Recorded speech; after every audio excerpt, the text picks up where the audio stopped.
I have my little one, Isabella, in tow today for just a short time in between sitters. And so I wanted to record a couple of videos on common terms that are used in a real estate syndication. A lot of folks probably don't know all the terms to be looking for or considering when they're investing in this. And so my goal is to provide some education on um, just giving you all the tools that you need as you consider investing this way. So the first one I want to start with is called an equity multiplier. And in common, just a very simple definition is the total cash distributions received from an investment divided by the total equity invested.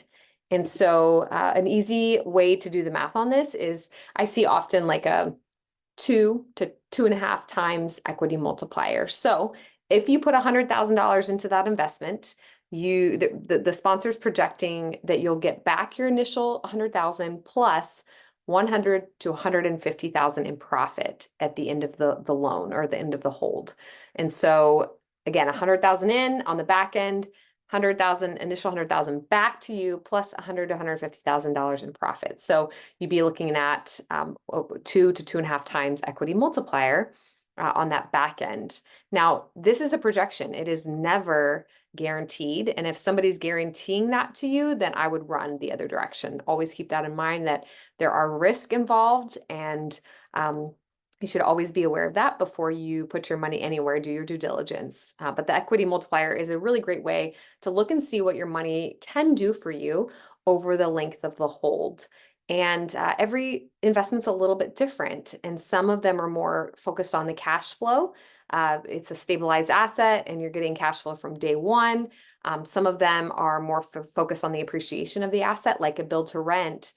You're not going to see any cash flow typically at the very beginning because there's not an asset in place. It's still, going to be built. And so it might be very heavily weighted on the back end at the exit when you sell the asset and it's already been stabilized. You're going to make a really great return on your money. Maybe a value add property that has a mix of the two, that has some cash flow. Maybe it's not real high, but over time, as the asset's stabilized and it's sold, there's a heavy profit on the back end, or a larger profit, probably not as heavy as like build to rent, but it's a mix. I like those because it's nice to be getting some cash flow right out of the gates, but also see some good profit on the back end.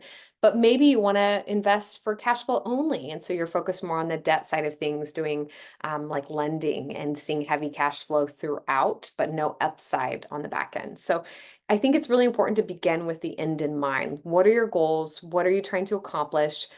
Do you really want to see appreciation later? What's your focus? So keep that in mind, and keep the equity multiplier at front of mind when you're looking at these different deals.